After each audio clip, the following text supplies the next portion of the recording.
ॐ गजाननं भूतगणाधिसेवितं कपिध्वजम्बो फलचारुभक्षणम् उमासुतं शोकविनाशकारकं नमामि विघ्नेश्वरपादपङ्कजम्।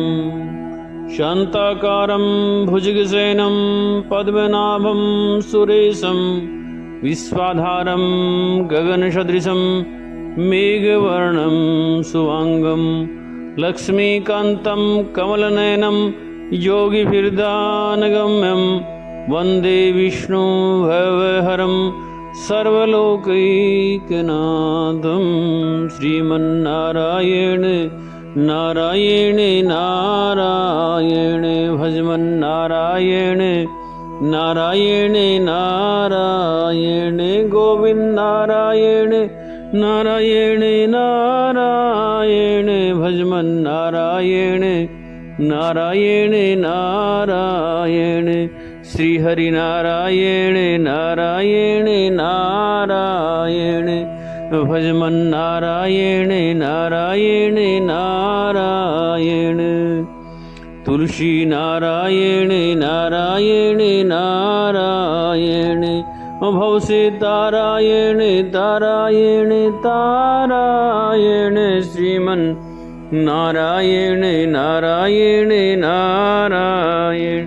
बोले गोविंद भगवान की जय।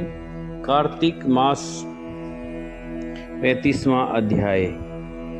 सौनक ऋषि ने पूछा, हे सूत जी, दूसरे द्वारा संकल्प द्वारा दिया हुआ पुण्य ही लगता है या बिना दिए हुए भी मिल जाता है? तब सूत जी ने कहा, पाप तथा पुण्य दोनों बिना दिए हुए भी मिलते हैं। सतयुग में एक का किया हुआ पाप तथा पुण्य कर्म सारे देश को, त्रेता में ग्राम को तथा द्वापर में कुल को मिलता था, परंतु कलयुग में केवल कर्ता करने वाले को ही पाप और पुण्य मिलता है।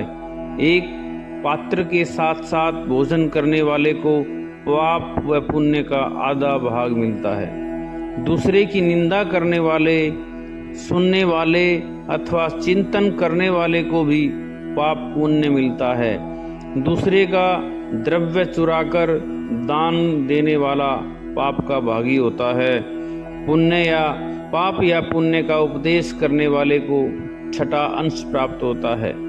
प्रजा का छठा अंश राजा को प्राप्त होता है। उसी प्रकार शिष्य से गुरु, पिता से पुत्र तथा स्त्री से पति को भी छठा अंश प्राप्त होता है, परंतु स्त्री पति का आधा पुण्य पाती है। इस प्रकार बिना दिए भी एक दूसरे को पाप तथा पुण्य की प्राप्ति होती है।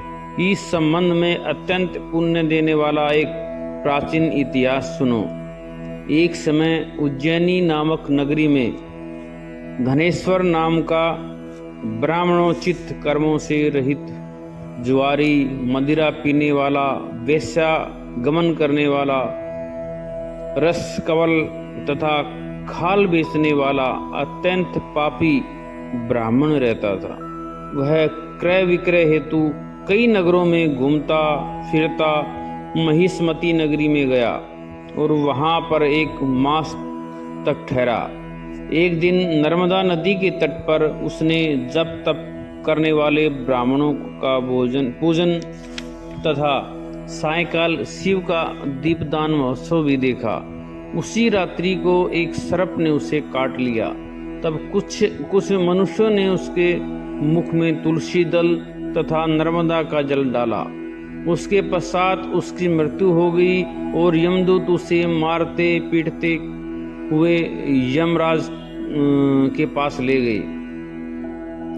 यमलोक में चित्रगुप्त ने क्रोध भरी दृष्टि से उसकी ओर देखते हुए यमराज से कहा, महाराज, यह बड़ा पापी है, इसने जीवन भर एक भी सत्कर्म नहीं किया है। तब यमराज ने आज्ञा दी कि पहले इसे खोलते हुए तेल की कढ़ाई में डालो और उसके बाद मुदगरों को मार लगाकर कुंभिपाक नरक में डाल देना। परंतु जब उसे खोलते हुए तेल में डाला गया तो तेल एकदम शीतल हो गया जब यह बात यमराज ने सुनी तो वे आश्चर्यचकित हुए। ठीक उसी समय नारद मुनि यमराज की सभा में आ पहुंचे। तब यमराज के पूछने पर नारद जी ने कहा, धनेश्वर, महापापी होने पर भी कार्तिक मास का व्रत करने वालों के सत्संग के प्रभाव से पुण्यात्मा हो गया है।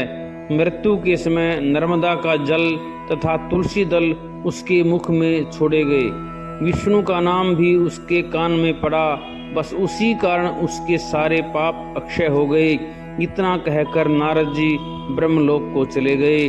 उसके पश्चात धनेश्वर कुबेर का अनुगामी धन यज्ञ हुआ, जिसके नाम से अयोध्या नगरी में भगवान गदाधर नाम का तीर्थ विख्यात हुआ।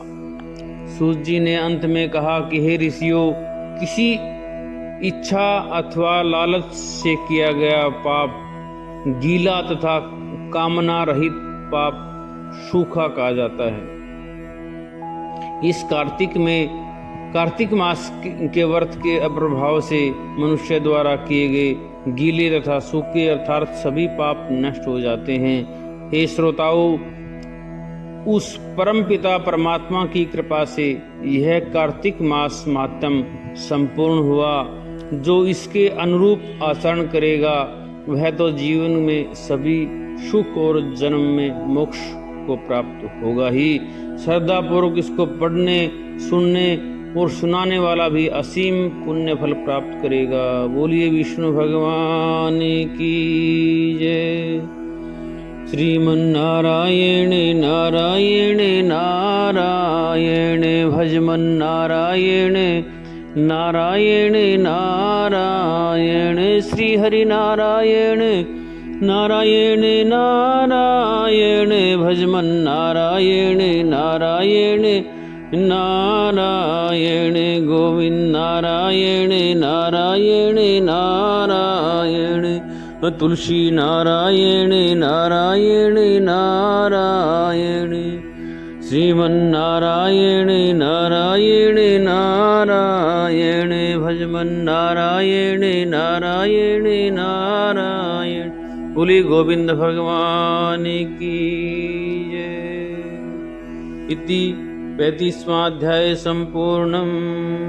हरि ओम तत्सद। तत्सद श्री परमात्मा अर्पणमस्तु।